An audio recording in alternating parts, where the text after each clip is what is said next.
პარასკევს 23 საათზე ავტორბოლა მიხეილ წულუკიძესთან ერთად TV პირველზე. გადაცემა ავტორბოლის სპონსორია კომპანია ლუკოილი. უმაღლესი ხარისხის ევროპული საწვავი. ლუკოილი, სისწრაფის ფორმულა. გადაცემა ავტორბოლის სპონსორია ოტომოტორსი. ხარისხიანი მომსახურება თქვენი მაქსიმალური კომფორტისთვის. გადაცემის სპონსორია GPI ჰოლდინგის ავტოდაზღვევა.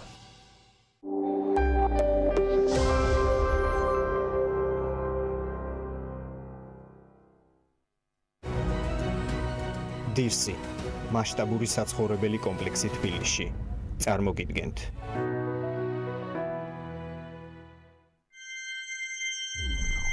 BMG წარმოგიდგენთ.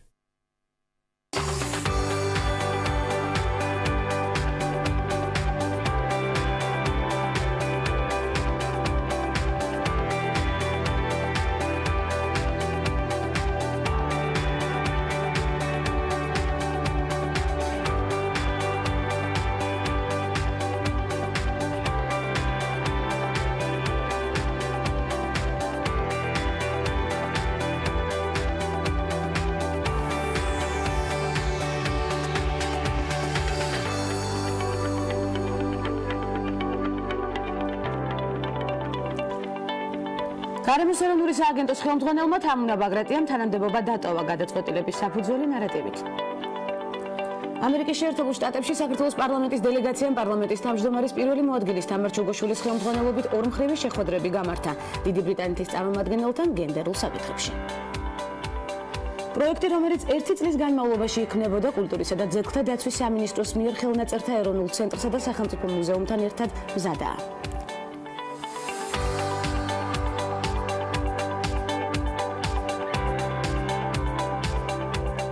15 მარტია დღეს წარმატებული ხუთშაბათი და მზად ვართ მოვლენების ეპიცენტრში მოქცევისთვის. ნახოთ გადაცემის ანონსი, საინტერესო სტუმრების ჩამონათვალი და საქართველოში განვითარებული მოვლენებით დავიწყოთ ამბის თხრობა დილამშვიდობის.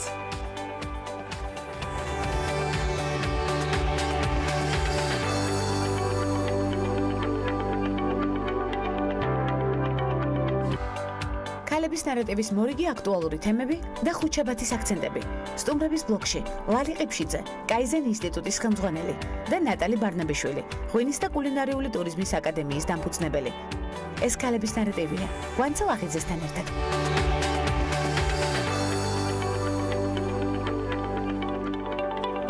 გარემოს ეროვნული სააგენტოს ხელმძღვანელმა თამუნა ბაგრატიამ თანამდებობა დატოვა. როგორც ბაგრატია სოციალურ ქსელში განმარტავს, გარემოს ეროვნული სააგენტოს უფროსის თანამდებობას პირადი განცხადების საფუძველზე ტოვებს.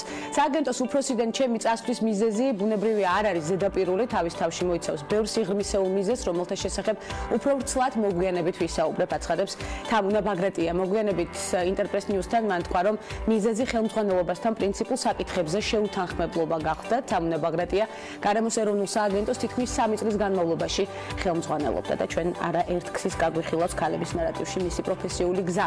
ამერიკის შეერთებულ შტატებში საქართველოს პარლამენტის დელეგაციამ პარლამენტის თავმჯდომარის პირველი მოადგილის თამარ ჩუგოშვილის ხელმძღვანელობით ორმხრივი შეხვედრები გამართა დიდი ბრიტანეთის წარმომადგენელთან გენდერულ საკითხებში ჯოანა როპერთან. ჯოანა როპერმა ინტერესი გამოხატა სავალდებულო გენდერული კვოტირების ინიციატივასთან დაკავშირებით, რომელსაც საქართველოს პარლამენტი განიხილავს შემდეგ კვირაში. როპერმა შეხვედრისას აღნიშნა, რომ ოჯახში და ქალთა მიმართ ძალადობა დიდ ბრიტანეთში სერიოზულ პრობლემას წარმოადგენს და რომ ამ მხრივ საქართველოს მიერ სტამბოლის კონვენციის რატიფიკაცია მისაბაძი მაგალითია ბევრი ქვეყნისთვის. საქართველოს დელეგაციის წევრები ასევე შეხვდნენ ჯანეტ კამილონს, დომინიკის რესპუბლიკის ქალთა მინისტრს. ცნობისთვის 2016 წლიდან საქართველოს პარლამენტში დომინიკის რესპუბლიკის მეგობართა ჯგუფი არსებობს და სწორედ ეს თემაც გაგვიხილავს ჩვენ ქალების ნარატივში. ევროპასთან ინტეგრაციის კომიტეტის თავმჯდომარე თამარ ხულურდავა ამერიკის შეერთებული შტატების საელჩოს პოლიტიკურ ოფიცერს კრისტინ მორთჰოცს შეხვდა. თამარ ხულურდავამ სტუმარს კომიტეტის ძირითადი პრიორიტეტები გააცნო, ასევე წარუდგინა კომიტეტის სამოქმედო გეგმა და ევროპასთან ინტეგრაციის კომიტეტის 2017 წლის საქმიანობის ანგარიში. შეხვედრაზე მხარეებმა სხვადასხვა პრიორიტეტულ მიმართულებებზე ისაუბრეს, მათ შორის როგორც საკანონმდებლო, ისე საზედამხედველო ფუნქციების განხორციელების მნიშვნელობაზე. თამარ ხულურდავამ ხაზი გაუსვა ამერიკის შეერთებული შტატების როლს საქართველოს განვითარებაში და მისი მხარდაჭერის მნიშვნელობას საქართველოს ევროპული და ევროატლანტიკური მისწრაფებებისადმი. კრისტინ მორთჰოცმა საქართველოს საგარეო პოლიტიკური კურსის მიმართ ამერიკის შეერთებული შეერთებული შტატების მყარი მხარდაჭერა გამოხატა და ინტერესი გამოთქვა კომიტეტის საქმიანობის მიმართ ასოცირების შეთანხმების განხორციელების პროცესში. პარლამენტის იურიდიულ საკითხთა კომიტეტის თავმჯდომარე მეკა ბესელიან პარიზში გამართულ ევროსაბჭოს საპარლამენტო ასამბლეის იურიდიულ საკითხთა და ადამიანის უფლებათა დაცვის კომიტეტის სხდომაში მიიღო მონაწილეობა. კომიტეტის წევრებმა ჰიბრიდულ ომთან დაკავშირებით არსებულ სამართლებრივ გამოწვევებზე და ადამიანის უფლებათა ვალდებულებებზე, ასევე ტერორიზმთან ბრძოლის საკითხებზე იმსჯელეს და შესაბამისი რეზოლუციების პროექტებიც მიიღეს. იურიდიულ საკითხთა და ადამიანის უფლებათა დაცვის კომიტეტმა განიხილა ევროპის საბჭოს წევრ ქვეყნებში ადამიანის უფლებათა დამცველების დაცვის საკითხი და კოპენჰაგენის დეკლარაციის პროექტი ადამიანის უფლებათა ევროპული სისტემის შესახებ მომავლის ევროპაში. საქართველოს ქალთა მოძრაობა, რომელიც 2000-მდე ქალის არაფორმალური სამოქალაქო გაერთიანება გახლავთ, მოუწოდებს სახალხო დამცველს მხარი დაუჭიროს ქალთა მოძრაობის ერთ-ერთ ლიდერს ბაია პატარაიას საქართველოს საზოგადოებრივი მაუწყებლის სამეურვეო საბჭოს წევრის პოზიციაზე. საკონკურსო კომისიამ მაუწყებლის სამეურვეო საბჭოს წევრობის 15 კანდიდატიდან 12 საუკეთესო შეარჩია და წარუდგინა კიდეც პარლამენტს. 10 სამუშაო დღის ვადაში წარდგენილი კანდიდატებიდან თავიანთი კანდიდატები უნდა დაასახელოს სახალხო დამცველმა, აჭარის ავტონომიური რესპუბლიკის უმაღლესმა საბჭომ, ასევე საპარლამენტო უმრავლესობამ და უმცირესობამ. პროექტი, რომელიც 1 წლის განმავლობაში იქმნებოდა კულტურისა და ძეგლთა დაცვის სამინისტროს მიერ ხელნაწერთა ეროვნულ ცენტრსა და სახელმწიფო მუზეუმთან ერთად უკვე მზადაა. პროექტის ფარგლებში პირველად გამოიცა იტალიურ ტყავში ჩასმული მოოქროვილი კიდეებითა და ძველი ქართული ორნამენტებით გაფორმებული 30-მდე ქართველი კლასიკოსი მწერლის უნიკალური საარქივო ფოტოები, მათი ბიოგრაფიები, აქამდე უცნობი დეტალები, უნიკალური ხელნაწერები, რომელთა ხილვის შესაძლებლობა პირველად მიეცა ქართულ მკითხველს. პროექტი ერთგვარად მოიცავს მე-17-მე-20 საუკუნის ისტორიას, რომელიც სამწუხაროდ აქამდე უცნობი იყო. ციკლში შესულია 29 ავტორი სულხან საბა-ორბელიანიდან მირზა გელოვანამდე, მე-17 საუკუნის ბოლოდან მე-20 საუკუნის პირველი ნახევრის ჩათვლით და ველით. ცხადია, უფრო დეტალური ინფორმაცია სწორედ ამ გამომცემლობის შესახებ ძალიან მნიშვნელოვანი და საინტერესო ფაქტი დამეთანხმებით ალბათ. 30 მარტი, 1 აპრილს თბილისის ევროპის ქალთა ჩემპიონატს სწრაფ ჭადრაკში უმასპინძლებს. ეს მანძილი ჩვენთვის მნიშვნელოვანი იქნება ასევე პირველობისთვის 15 ქვეყნის 80 მოჭადრაკე იბრძოლებს ჩემპიონატში. კონტინენტის ყველა უძლიერესი მოჭადრაკე მიიღებს მონაწილეობას, მათ შორის საჭადრაკო ოლიმპიადების გამარჯვებულები, მსოფლიოსა და ევროპის ჩემპიონები. ჩემპიონატის ფავორიტთა შორის არიან ქართველი ქალები, მათ შორის მსოფლიოს მოქმედი ჩემპიონი ელვისებურ ჭადრაკში ნანა ძაგნიძე. ასპარეზობის საპრიზო ფონდი 20.500 ევროს შეადგენს. წარმატებები, რა თქმა უნდა, მოჭადრაკეებს, ესეც არაერთხელ გახდება ქალების ნარატივის მთავარი თემა მსვლელობის დროს. და მართებული ბიზნეს მოდელი, შედეგიანი რჩევების რეალიზება, რამდენიმე წამში სტუმრების ბლოგში ვქმნით საჭირო რჩევების კასკადს და ვიღებთ მნიშვნელოვან კონსულტაციას. დაგვალოთით.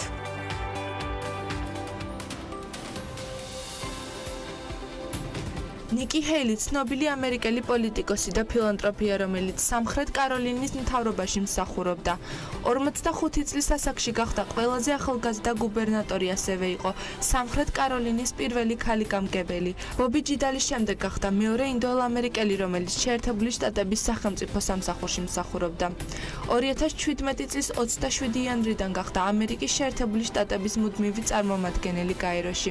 ჰეილის შემოსავლები $1.6 მილიონ აღწევს, როგორც სამხრეთ კაროლინის გუბერნატორი, მისი შემოსავალი 106,000 ამერიკული დოლარია, ხოლო როგორც გაერთიანებული ერების ორგანიზაციის ელჩი, მისი შემოსავალი 180,000 ამერიკულ დოლარს აღწევს. ნიკი ჰეილი ბამბერგში 1972 წლის 20 იანვარს დაიბადა. მისი მეუღლე მაიკლ გეილია, რომელიც სამხრეთ კაროლინის ეროვნულ არმიაში მსახურობს. წყვილს 2 შვილი ყავს, 1 ვაჟი და 1 გოგონა. კლემსონის უნივერსიტეტის დასრულების შემდეგ ჰეილი შეუერთდა გადამამუშავებელ კომპანია FCR Corporations ხარჯების მართვის მიმართულებით. მოგვიანებით კი ჩაერთო დედის ტანსაცმლის ბიზნესში, რის შემდეგაც კომპანია $1 მილიარდის მოგება მიიღო. 2004 წელს გახდა ორგანიზაცია Association of Women Business Owners-ის პრეზიდენტი. მას შემდეგ ჰეილის ღირებულებები და იდეალები აბორტის შესახებ ასეთია. ის ორსულობის შეწყვეტას კატეგორიულად ეწინააღმდეგება, გარდა იმ შემთხვევისა, თუ ეს საკითხი დედის კეთილდღეობას არ ხელყოფს.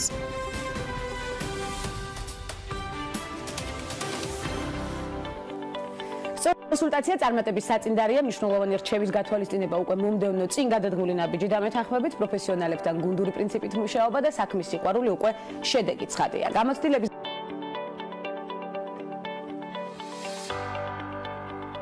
უღრმესი მადლობა პირველ რიგში მობრძანებისთვის, ძალიან მნიშვნელოვან საქმეებს ეწევით, არაჩვეულებრივად გამოიყურებით სხვათა შორის, ესეც უნდა აღნიშნო. რამდენი ხანია რაც კაიზენ ინსტიტუტი დაფუძნდა საერთაშორისო ორგანიზაციის წარმომადგენელი ხართ საქართველოში?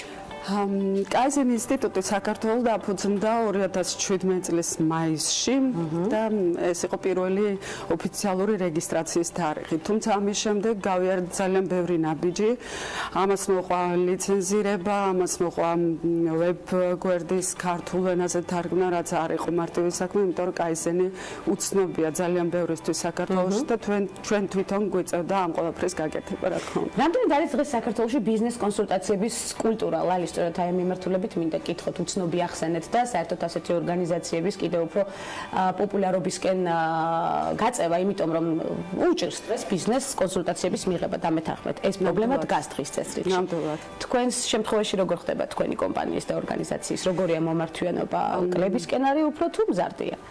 იცით რა, მომართვიანობა მზარდია გამდინარე იქიდან, რომ დაახლოებით თებერვლიდან შევედით ფუნქციონალობა, ასე ვთქვათ, დავიწყეთ უფრო მეტად თებერვლიდან მიმდინარე წლის, რადგან ეს იყო გაცნობიტი ეტაპი ადამიანებისთვის, მათ შორის ჩვენი ყოფილი კლიენტებისთვის და მათ ვინც უკვე იცოდა ჩვენი ხარისხის შესახებ, ჩვენი მომსახურების შესახებ და ჩვენი კვალიფიკაციის შესახებ, ისინი გვენდნენ და წამოყვნენ ძალიან მარტივად. სოფლიოში რამდენი ხანია რაც არსებობს კაიზენ ინსტიტუტი? საქართველოში 1995 წლიდან ოპერირებს. წარმოდგენილია მსოფლიოს 60 ქვეყანაში, 6-ვე კონტინენტზე, 45 ენის მატარებელია, ასე ვთქვათ, და 45 სექტორშია წარმოდგენილი. რა ტიპის დახმარებას უწევთ ბიზნესს დღეს საქართველოში? რა გამოწვევების წინ დგას ბიზნესი? რას გთხოვენ? მაინც რა ტიპის კონსულტაცია უფრო საჭირო ქართულ რეალობაში მორგებულ ბიზნესზე? იცით რა, ძალიან ხშირია ბიზნეს პროცესების ოპტიმიზაციაზე მოთხოვნა, იმიტომ რომ ეს არის ყოველთვის ის სფერო, სადაც უჭირს ადამიანს, განსაკუთრებით ემატაცე, როდესაც ხდება კომპანიის გაზრდა და თქვა პატარა მოცულობიდან იზრდება დიდისკენ. ამ დროს ხდება ბიზნეს პროცესების არევა, ბევრი კადრის მიღება, რაღაცა საკითხები არ არის გავლილი, დალაგებული და აქედან გამომდინარე ხდება შეიძლება შემდეგ უკვე საქმის წარმატებაც ჩაიშალოს, ამიტომ ბიზნეს მოდელი უნდა იყოს გამართული, ვინ თუ არა თქვენ იცით ეს ძალიან კარგად. ქალი ბიზნესმენები თუ მოგმართავენ ხშირად, იმატა თუ არა სწორედ ქალი ბიზნესმენების რაოდენობა, თუნდაც თქვენს ორგანიზაციაში ჯერ სულ პატარაა 2017 წელს დაარსდა, როგორც თქვით, საქართველოში წარმომადგენლობა, თუმცა თვითონ ორგანიზაცია 1985 წლიდან არსებობს, როგორც თქვი, ისტორია ძალიან დიდი აქვს. საქართველოში რა ხდება ქალი ბიზნესმენების გააქტიურების კუთხით? ვიცი რომ ეს თქვენთვის ერთ-ერთი მთავარი და საინტერესო თემაა, წლების წინ მუშაობთ სწორედ ამ მიმართულებით. კი ბატონო, მე ვმუშაობდი ქალთა უფლებების მიმართულებითაც, ეს გახლდათ 2014-16 წლების სულ უახლოესი წარსული და რო ველაპარაკოთ, გახლდით USAID-ის ერთ-ერთი პროგრამის ხელმძღვანელი, რომელიც მუშაობდა ქალთა ეკონომიკურ გაძლიერებაზე სამცხე-ჯავახეთსა და ქვემო ქართლის რეგიონში და იქ გავხსენით ქალთა ოთახები, მუნიციპალური ქალთა ოთახები, სადაც ნებისმიერ ქალბატონს და მათ შორის ბიზნეს ქალბატონს შეუძლია მიმართოს და მიიღოს კონსულტაციები. ეს ერთი მიმართულება და რაც შეეხება ბიზნესმენი ქალბატონების მომართვიანობას, კი, რა თქმა უნდა, ძალიან ბევრთან გვაქვს შეხვედრა და მათ შორის ეს ტენდენცია მათ შორის უწევთ უფასო კონსულტაციას, იმიტომ რომ როგორც წესი, ქალი ბიზნესმენები ჩვენთან ხელმძღვანელობენ მცირე ან საშუალო ბიზნესს და შესაბამისად მაქსიმალურად უწყობთ ხელს. საწყის ეტაპზე ვუწყობთ ხელს მაქსიმალურად უფასოდ. ეს არის ძალიან მნიშვნელოვანი, სხვათა შორის ჩვენ ამ თემას არაერთხელ შევეხებით ქალების ნარატივში თქვენთან ერთად, თუ რა თქმა უნდა კომფორტულად იგრძნობთ თავის ჩვენს გადაცემაში. თქვენ თავად რომელ ბიზნესში ჩადებდით ინვესტიციას? ლალი. მე ძალიან მომწონს აგრარული ბიზნესი. ძალიან მომწონს. და მის პოტენციალს და მომავალსაც კარგად ხედავთ. კი ბატონო, საქართველოში მას აქვს განვითარების პოტენციალი და შესაბამისად, რადგან საქართველოს 80% მოსახლეობის ცხოვრობს რეგიონებში, ამ სფეროს განვითარებას მოყვება ძალიან დიდი დასაქმება და შესაბამისად მოყვება ეკონომიკური ეფექტი ქვეყნისთვის ზოგადად. მახსოვს კიდევ ერთხელ უნდა გავიხსენო თქვენი ერთ-ერთი პროფესიული მიმართულება, სწორედ უფლებებზე გქონდათ გადაცემა, რადიო გადაცემა. კი ბატონო. ანუ ფაქტობრივად ჩემი კოლეგა ბრძანდებით, აქაც ამ მიმართულებით გენატებათ თუ არა. გენატებათ თუ არა თქვენი წამყვანობის პერიოდი, დავარქვათ ასე და ახლა რა ტიპის გადაცემას წაიყვანდით? კვლავ უფლებებზე გამახვილებდით ყურადღებას? მონატრებით იმდენად ხშირად ვიცვლი მიმართულებებს, ანუ ბიზნეს მიმართულებებს, აქტივობებს ზოგადად, რომ მონატრებით ნაკლებად მენატრება სინათლის გეჭება ხო? დროც არ მაქვს სამისოდ და მოსანატრებლად. თუმცა მინდა გითხრათ, რომ ალბათ უფრო ამ მიმდინარე ეტაპზე სასურველი იქნება ბიზნეს საკონსულტაციო მიმართულების და კონკრეტულად lean management-ის მიმართულების გააქტიურება საქართველოში, რასაც წარმოადგენს კიდეც Kaizen ინსტიტუტი. სამომავლო გეგმები როგორია საქართველოში Kaizen ინსტიტუტის და სხვა საერთაშორისო კომპანიების მოზიდვასაც ხომ არ გეგმავთ უახლოეს მომავალში ჩვენ? ჯერჯერობით იმდენად მოცულობითია Kaizen ინსტიტუტი, რომ ეს ამ ეტაპისთვის საკმარისი იქნება. სამომავლოდ ნახოთ, ალბათ ისე შეიძლება შევიცვალო რაღაც მიმართულება აქტივობის და ალბათ შესაძლებელი იქნება რამე სიახლეზეც ვიფიქრო, იმიტომ რომ Kaizen-ი თვითონ ბუნებით ნიშნავს მუდმივ ცვლილებას უკეთესობისკენ. და ეს არის ზუსტად მიმდინარეობა Kaizen-ის, რომ ფაქტობრივად სლოგანად შეგვიძლია ვაქციოთ. ბატონო. ცვლილება უკეთესობისკენ.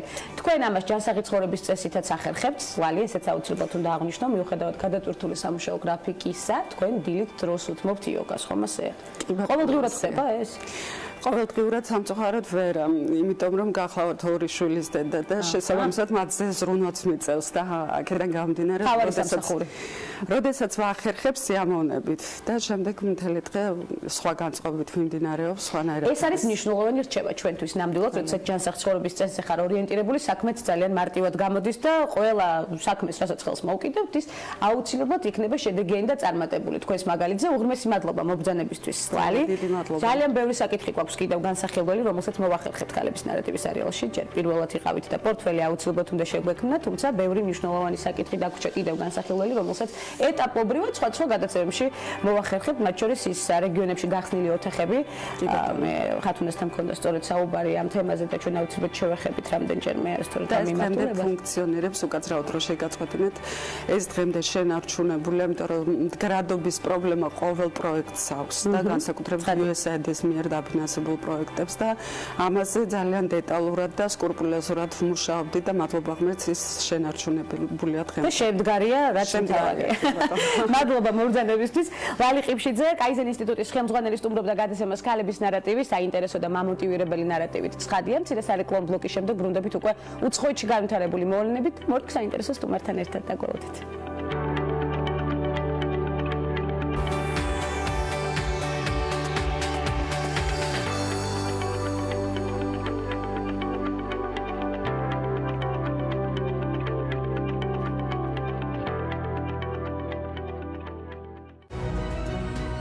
გადაცემის სპონსორია დირსი, მასშტაბური საცხოვრებელი კომპლექსი თბილისში.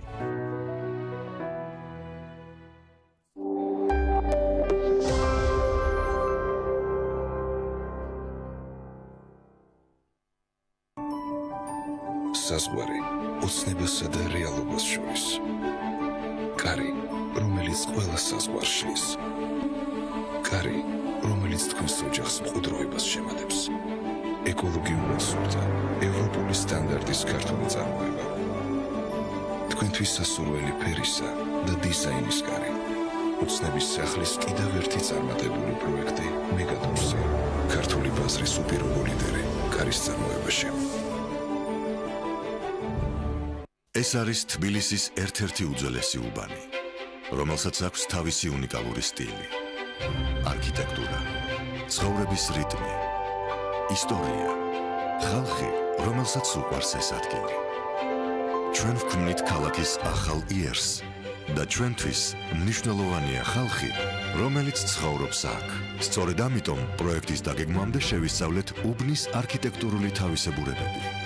შევიმუშავეთ პროექტი, რომელიც ორგანულად ჩაჯდება ძველი უბნის თანამედროვე ცხოვრების სტილში. წინამძღვრიშვილის 125 სახლი თბილისის შუაგულში. გალფ კლუბის წევრებისთვის გრანდიოზული 10 თეთრი ფიქსირებული ფასდაკლება დაიწყო. ფასდაკლება მოქმედებს GeForce Super-ზე, GeForce Premium-ზე და GeForce Eurodizal-ზე, ხოლო სხვა ნებისმიერ პროდუქტზე კი 6 თეთრი ფიქსირებული ფასდაკლება ვრცელდება. თუ ჯერ არ ხართ გალფ კლუბის წევრი, ბარათის ასაღებად ესტუმრეთ Gulf Store-ის ნებისმიერ მაღაზიას ან შეუკვეთეთ ონლაინ. გალფ კლუბი. ისარგებლეთ ფასდაკლებით და დააგროვეთ კლუბები. ვაუ, სათამაშო მონეტები ემოჯი სტიკერებით. ახალი ჩიპიკაო. მე მოვიპოვებ მათ. მეც მინდა ჩიპიკაო ემოჯი სტიკერებით. ამავით შემთხვევაში, თქვა ვასწავლოთ მზად ხართ, აიჩიე შენი საყვარელი ჩიპიკაოს მინი კრუასანი და ჩიპიკაოს კრუასანი. აღმოჩინე ემოჯი სტიკერები ჩიპიკაოს ყველა სათამაშო მონეტაში და დაასტიკერე რაც. ჩიპიკაო, შენი თამაშის ძალა. დეველოპერული სამშენებლო კომპანია Green Construction წარმოგიდგენთ Mandarin Garden Batumi ზღვიდან 800 მეტრში ეკოლოგიურად სუფთა, კომფორტული, ხარისხიანი, საზაფხულო ვერანდით, დახურული ავტოსადგომით, საკუთარი 120 კვადრატული ეზოთი და რაც მთავარია მყუდრო გარემო, მოქმედებს უპროცენტო შიდა 24 თვიანი განმადება. დამატებითი ინფორმაციისთვის დაგვიკავშირდით 558 9908. მისამართი Batumi გამსახურდიას 28/20. Პირველი ინტერნეტ პარტნიორია MyVideoG. იხილეთ ყველა ვიდეო MyVideoზე. გრანდიოზული აქცია Digital TV-სგან. მაღალ რეიტინგული არხები თვეში სულ რაღაც 8 ლარიდან. ჩაერთე Digital TV-ში უფასოდ და უყურე მსოფლიოში საუკეთესო ტელეარხებს მაღალი ხარისხით. დაგვიკავშირდით ნომერზე 032 205 12 12. ინსტალაცია უფასოა. 13 მეგაპიქსელი ძირითადი და წინა კამერა, ორივე კამერით ერთდროულად გადაღება, CES-ის ოპტიკური სისტემა, 4 გიგაბაიტი ოპერატიული და 64 გიგაბაიტი შიდა მეხსიერება. შეიძინეთ Nokia-რვა გოლეთიანი ჰოლოგრამით, ონლაინ მაღაზიაში გოლეთიანი წერტილი-G.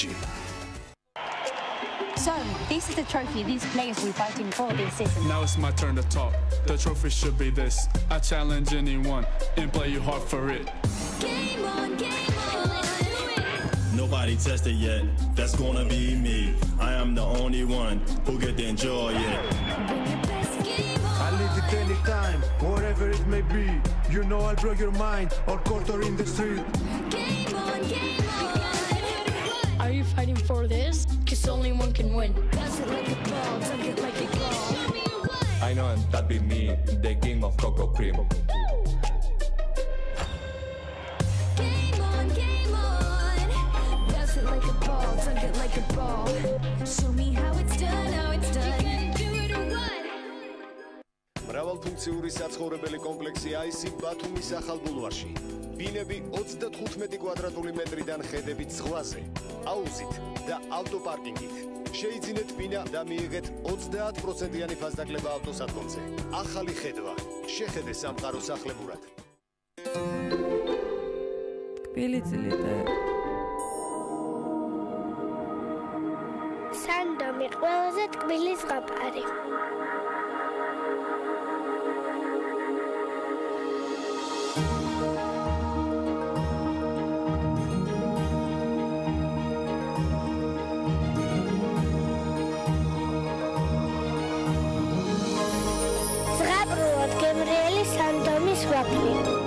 რთული და დამღლელი დღის შემდეგ მე ვიცი, რომ საღამოს სასიამოვნოდ გავატარებ.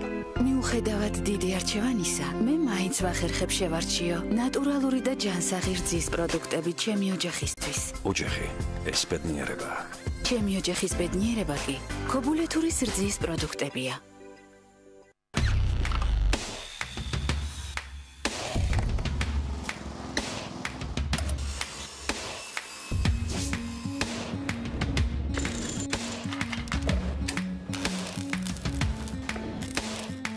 პროფესიონალი სამუშაო ხელსაწყოები. ინკკო, შექმენი სამყარო შენივე ხელით. Hello, what would you like? Espresso. Very smooth. You? Cappuccino. Very hot. You? I'll leave it up to you. გსურთ რაიმე მაგის აღმძრელი ყავისთვის. 7 Days-ის მინი ბისკვიტი. კაკაოსა და ვანილის შიგთავსით. 7 Days-ის მინი კრუასანი და ახლა უკვე 7 Days-ის მინი ბისკვიტიც. 7 Days-ის მინი კრუასანი და ბისკვიტი. ყავის საუკეთესო მეგობარი. რა არის იდეალური დასვენება ბავშვებისთვის? გართობა, მეგობრების შეძენა, საოცარი აღმოჩენები და რა თქმა უნდა თბილი ლურჯი სხვა. საბავშვო ბანაკი ელინ კამპსკურას ჰალკიდიკის ნახევარკუნძულზე. თავაზობთ თქვენი შვილის უზრუნველ, კომფორტულ და მხიარულ საბავშვო არდადეგებს საბერძნეთის მზიან სანაპიროზე. ინტერაქტიული თამაშები, მასტერკლასები და ჯგუფური აქტივობები კიდევ უფრო განავითარებს თქვენი შვილების შემოქმედებით უნარებს და სხარდაზროვნებას. თითოეულ ბავშვს განსაკუთრებული ყურადღება დაეთმობა. აღმოჩინე მთელი საბერძნეთი მუზენიდის თრეველთან ერთად. ინფორმაციის მისაღებად მიმართეთ საქართველოს ტურისტულ სააგენტოებს ან ესტუმრეთ ჩვენს ვებგვერდს www.muzenidis.gt.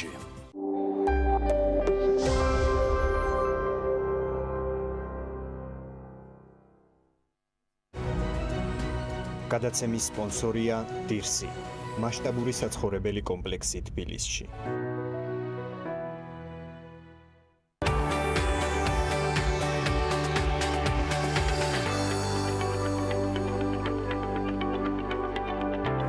უცხოეთში განვითარებული მოვლენებით დაბრუნდით. ანგელა მერკელი გერმანიის კანცლერად მეოთხე ვადით აირჩიეს. მომდევნო 4 წლის განმავლობაში ის კოალიციურ მთავრობას უხელმძღვანელებს. როიტერსის ინფორმაციით, მერკელს მხარი ბუნდესტაგის 374 დეპუტატმა დაუჭირა, წინააღმდეგი 315 პარლამენტარი წავიდა, ხოლო 9 დეპუტატმა ხმის მიცემისგან თავი შეიკავა. ახალ მთავრობაში ქრისტიან-დემოკრატებთან ერთად სოციალისტები და სოციალ-დემოკრატები შევლენ. კოალიციური შეთანხმების თანახმად სოციალ-დემოკრატები 6 სამინისტროს ჩაიბარებენ.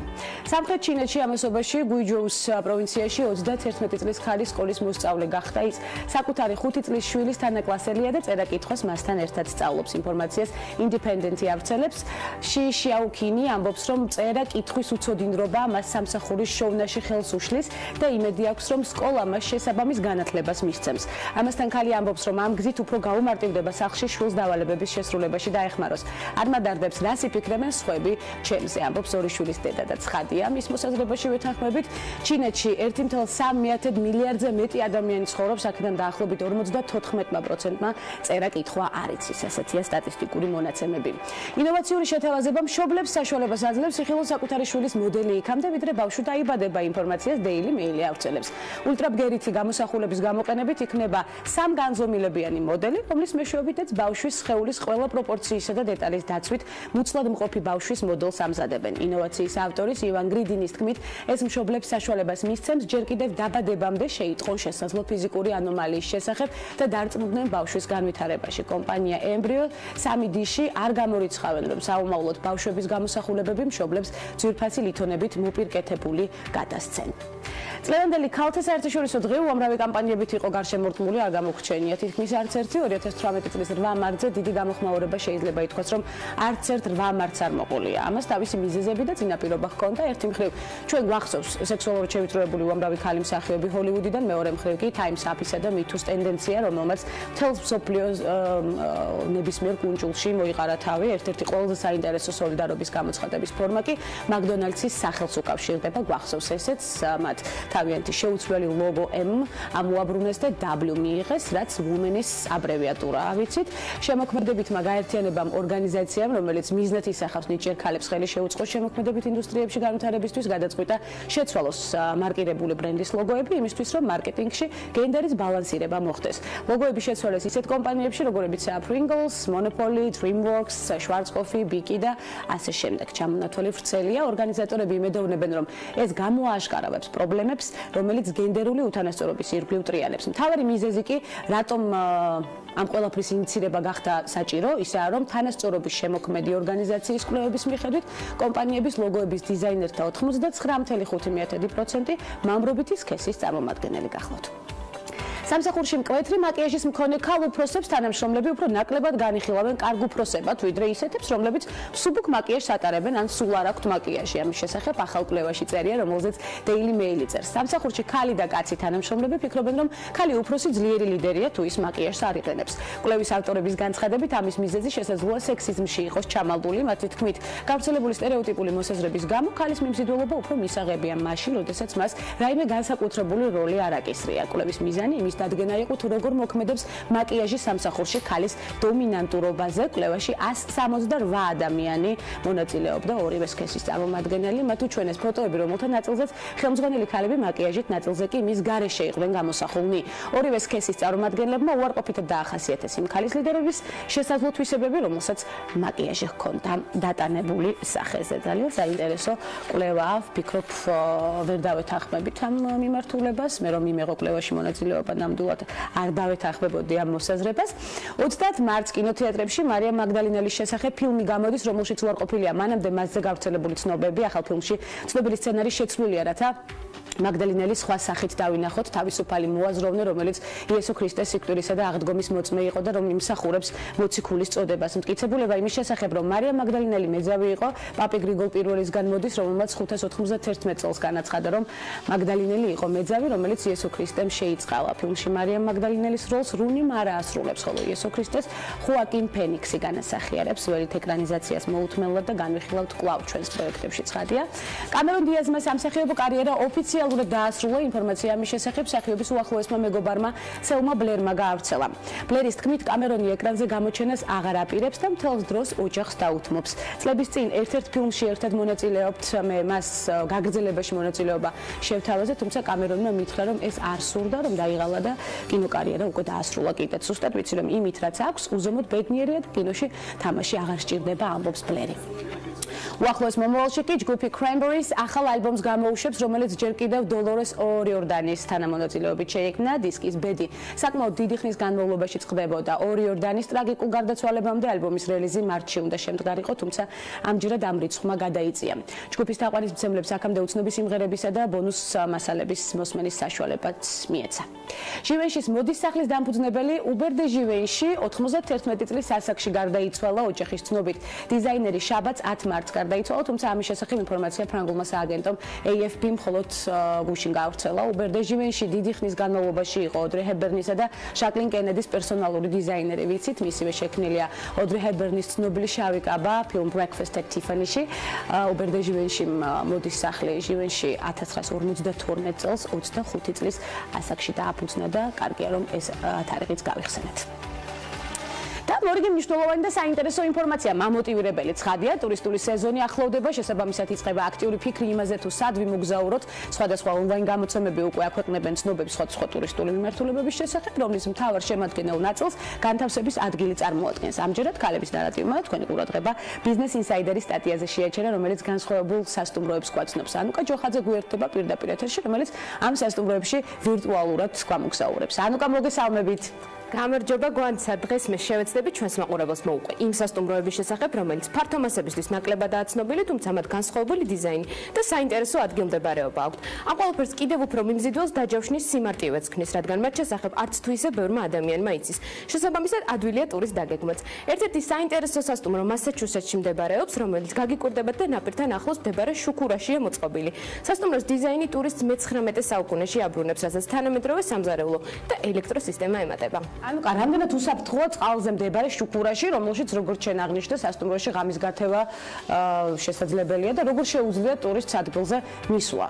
Once არ დაგიმალავ და გეტყვი რომ პირველად როცა ამ სასტუმროს შესახებ გავიგე, მეც ეს კითხვა გამიჩნდა, მოვიძიე ინფორმაცია და გავარკვიე რომ ტურისტებს მუდმივი კავშირი აქვთ ფლობელებთან. ამასთან მათ ემსახურებათ მინი კატერიც, რომელსაც დანიშნულების ადგილზე მიყავხარ. კლდეზე ცოცვა ლაშქრობა, ცხენი ჯირითი და თუნდაც ტურები მცირე ზომის ვერტმფრენის საშუალებით. ეს კი მომსახურებების ჩამონათვალია, რომელსაც იოტას ეროვნული პარკი იქ ჩასულ დამსვენებელს თავაზობს. პარკშივე შეგიძლიათ კეთილმოწყობილ კარავში დარჩენას, რომელიც ჩვეულებრივი კარვისგან საგრძნობლად განსხვავდება. კარვიდანვე შეგიძლიათ ღამით ვარსკვლავების დანახვაც. ტურისტებს კი, რომელთაც ალასკის პანორამული ხედების ხილვა პირდაპირ სასტუმროდან სურთ, Booking.com-ზე მსგავსი მახასიათებლების მქონე სასტუმროც მოიძებნება. ტერიტორია, რომელზეც განლაგებულია მრავალი კოტეჯი, იმ ტურისტებს იზიდავს, რომელთაც ქალაქის ხმაურიდან თავის დაღწევას სურთ. ანუკა, საინტერესო შემოთავაზებებია ნამდვილად, თუმცა იმ შემთხვევაში თუ კარავსა და კოტეჯში დასვენებას მაინც კეთილმოწყობილი სასტუმრო მირჩევნია, რომელ სასტუმროს მირჩევენ გამოცდილი მოგზაურები? გვანცა საინტერესო ის არის, რომ ამ ჩამონათვალში ყველანაირი ტიპის ადამიანზე მორგებული სასტუმრო სასტუმროს მოძიებაა შესაძლებელი იმ ადამიანებისთვის კი, რომელთაც კომფორტული და ძვირადღირებულების სასტუმროები იზიდავს, მათ უცხოური მედია კენტუკში ვერსალის სასახლეში სტუმრობას ურჩევს. სასტუმროში შენარჩუნებულია არისტოკრატიული დიზაინი, ამასთან ტურისტებს ადგილზევე შეუძლიათ ჩართონ სხვადასხვა აქტივობებში, რომლის ორგანიზებასაც თავად სასტუმრო უზრუნველყოფს.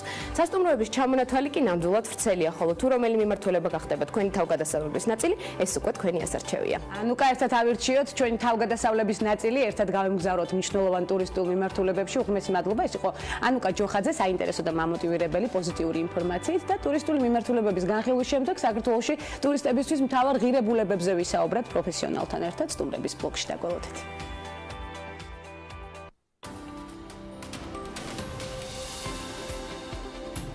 დღეს ის ერთ-ერთ ყველაზე გავლენიან ინდოელ ქალბატონად ითვლება. დაბადებულმა ინდოეთში ტრადიციულ საზოგადოებაში უდიდეს წარმატებას მიაღწია ამერიკულ ბიზნესში და ერთ-ერთი უმსხვილესი კორპორაციის PepsiCo-ს ტოპ მენეჯერი გახდა. ინდრა ნუი, რომლის ქალიშვილობის გვარი კრიშნამურტია, 1955 წლის 28 ოქტომბერს დაიბადა ინდოეთის სამხრეთ-აღმოსავლეთით ქალაქ ჩიენიში. ინდრას პირველი სამსახური სტუდენტურ გაზეთში რეკლამის გაყიდვას წარმოადგენდა. შემდეგ დაიკავა პროდუქტ მენეჯერის პოზიცია ტექსტილის მწარმოებელ ადგილობრივ კომპანიაში და მოგვიანებით საქმიანობა მულტინაციონალურ კორპორაციაში Johnson & Johnson-ში განაგრძო. კარიერის მანძილზე ინდრა ნუის არაერთი ჯილდო და წოდება აქვს მიღებული. ის რამდენჯერმე იყო Wall Street Journal-ის 50 ყველაზე გავლენიან ქალბატონ შორის დასახელებული. ასევე ის არის მითითებული ჟურნალ Time-ში ანალოგიურ რეიტინგშიც. ჟურნალ Forbes-ის ყველაზე გავლენიანი ქალბატონების რეიტინგში კი ინდრა მე-13 პოზიციას იკავებს. კორპორაცია PepsiCo-ში აღმასრულებელი დირექტორის პოზიციაზე ინდრა ნუიმ 22.189.307 ამერიკული დოლარი გამოემუშავა.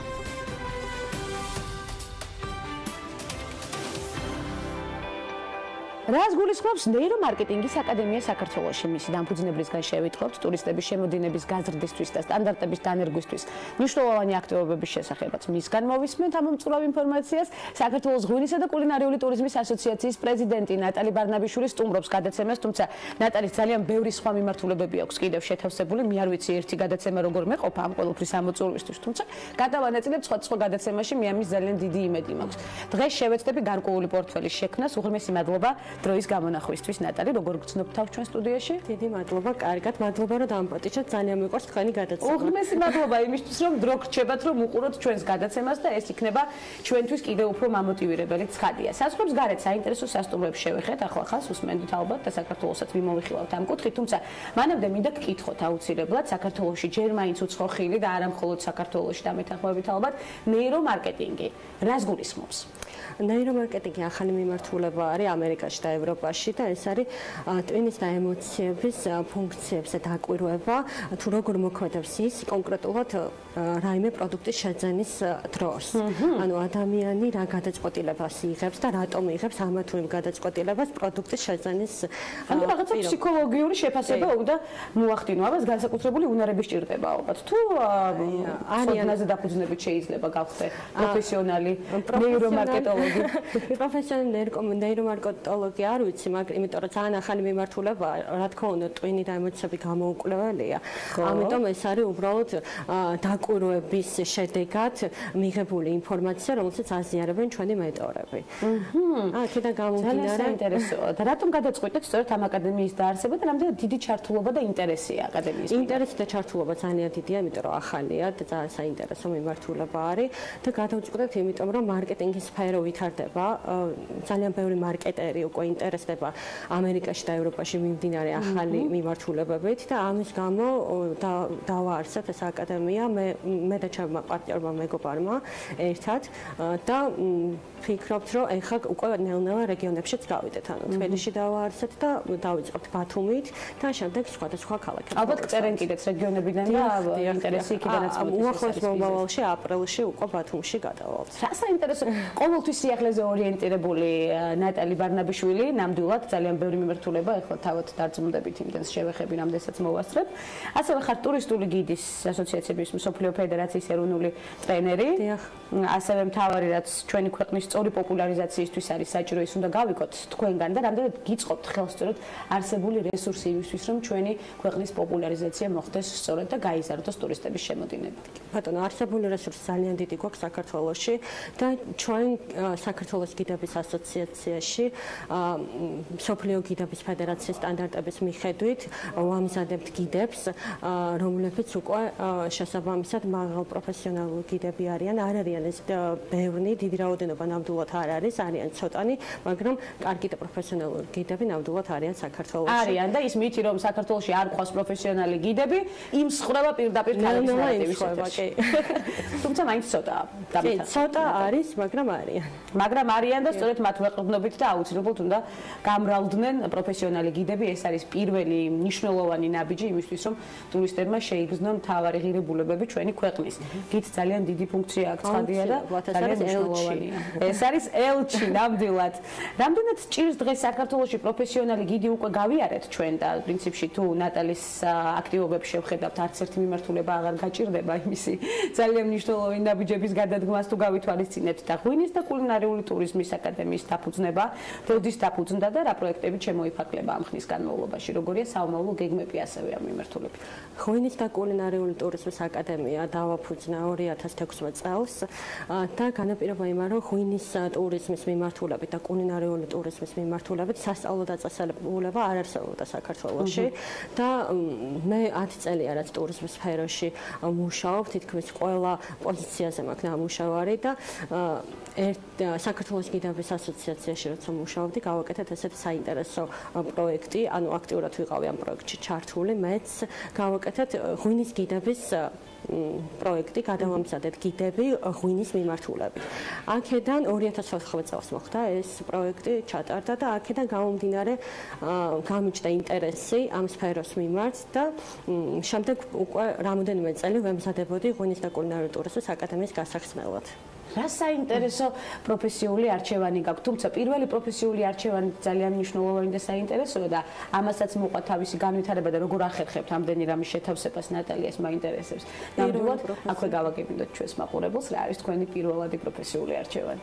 პირველი პროფესია ჩემი იაპონისტი ვარ პირველი პროფესიით, აზიისა და აფრიკის ინსტიტუტი მაქვს დამთავრებული და მუშაობდი იაპონური ენის მასწავლებლად რამოდენიმე წელი, თუმცა მე გადავედი ტურიზმში და მას მერე იაპონიასთან მხოლოდ იმ კუთხით მაქვს შეხება, რომ ასევე გვაქვს მე და ჩემ იაპონისტ მეგობრებს აღმოსავლური ენების აკადემია, სადაც ვასწავლეთ იაპონურ ენას, ჩინურ ენას, არაბულ ენას, კორეულ ენას და თურქულს. აქვს მომავალი საქართველოში აღმოსავლურ ენებს არის ჩართულობა ძალიან საინტერესო. კი, არა მხოლოდ ბავშვები. ეს არის მოკლე კურსები ადამიანებისთვის, რომლებიც ბიზნესში იყენებენ ამ თუ ენას, იმიტომ რომ აღმოსავლეთი მოგხსენებათ, რომ ძალიან აქტიურად არის ჩართული ეკონომიკაში, სოფლიო ეკონომიკაში. როგორ იქნება ქალების ნარატივი იაპონურად? ქალების ნარატივი. ჯოსენო დენკი. ჯოსენო დენკი, სწორად გამოვთქვი, ჯოსენო დენკი, რა მაგარია, ძალიან მომეწონა სხვათა შორის ქალების ნარატივის დასაყრება იაპონურ ენაზე. ნატალი, მე არც კი ვიცი, როდის რჩება განტვირთვის დრო, იმიტომ რომ ძალიან ბევრი სამუშაო მიმართულებით გაქვს ნამდვილად გადატვირთული სამუშაო გრაფიკი, ის რეგალიები, რაც ახლა ჩვენ ჩამოვთვალებთ. ის არის არსებული რეგალიები, თუმცა მანამდე იყო კიდევ დიდი სამუშაო გამოცდილება და სხვადასხვა მიმართულებით წარმატება. რა იქნება შენი მომდევნო ნაბიჯი? მომდევნო ნაბიჯი ჯერჯერობით არსებული სასწავლო დაწესებულებების განვითარება მინდა და ღვინის და კულინარიული ტურიზმის აკადემია გეგმავს, რომ საერთაშორისო პროექტები გააკეთოს. ჩვენ პროცესში ვართ საფრანგეთის, იტალიის და ესპანეთის აკადემიებთან თანამშრომლობთ, რომ გავაკეთოთ გაცვლითი პროგრამები და უფრო მეტი ინფორმაცია მივიღოთ იმათგან, თუ როგორ ახორციელებენ საზღვარგარეთ ღვინის ტურიზმს. აუცილებლად უნდა გამოვიყენოთ დადებითი ღირებულებები და მოვარგოთ ჩვენს ქვეყანას, გამოცდილება აუცილებლად უნდა გაუზიაროთ ჩვენს პროფესიონალებს და კიდევ უფრო გავზარდოთ პროფესიონალთა რიცხვი. უღრმესი მადლობა მინდა გადაგიხადო მობიძანებისთვის გადაცემაში. გარდა ამისა, მინდა უღრმესი მადლობა გადაგიხადო იმ მიმართულების არჩევაში, რომელიც ქვეყნისთვის ძალიან სასარგებლოა და იმ აქტივობაში, რომელსაც ამდენი წლის განმავლობაში ეწევი. მე დარწმუნებული ვარ, რომ არაერთხელ იქნები ჩემი სტუმარი, თუ რა თქმა უნდა კომფორტულად იქცენი თავი ჩემს საშუალება 2 წამი. აუცილებლად. რახან ბიოგრაფიული ფორმატი გვაქვს. კი ბატონო. ვიტყოდი, რომ ყველა ადამიანის ცხოვრებაში არის ისეთი პიროვნება, რომელმაც განაპირობა მისი წარმატება.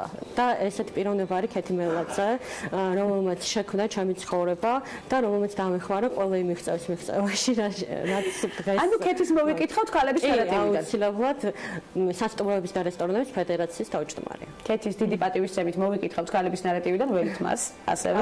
ერთადაც შეიძლება გვესტუმროთ კიდეც.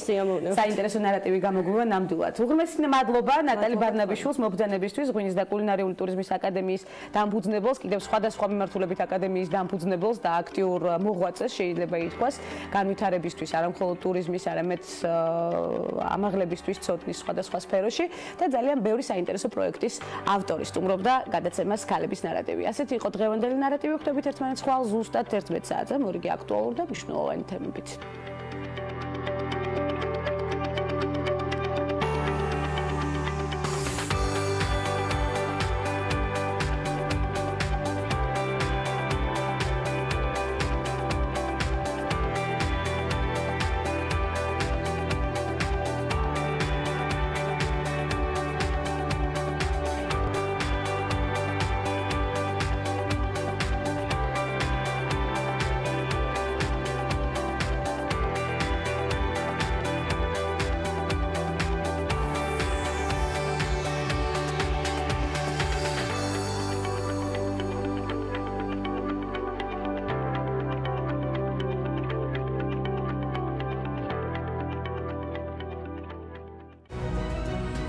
გადაცემის სპონსორია დირსი, მასშტაბური საცხოვრებელი კომპლექსი თბილისში.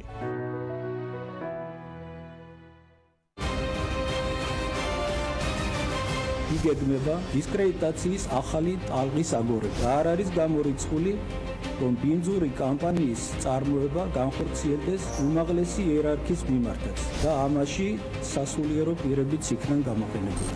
რატომ გადაწყვიტა საქართველოს საპატრიარქომ საგანგებო განცხადების გაკეთება ეკლესიის წინააღმდეგ დაგეგმილი ახალი შეტევის შესახებ, რომელშიც სასულიერო პირებიც იქნებიან გამოყენებულნი? რელიგიურ-პოლიტიკური თამაშების ახალი რაუნდი დაანონსებულია. გარკვეული ძალებისთვის ყოველად მიუღებელია ჩვენი ეკლესიის და კათოლიკოს პატრიარქის მაღალი ავტორიტეტი და რეიტინგი. უდია მცდელობა იმისა, ეკლესია ჩართონ და გამოიყენონ პოლიტიკურ თამაშებში. მცდელობა იმისა, რომ საზოგადოებას უთხრούν ებრძვიან. ამ ტიპის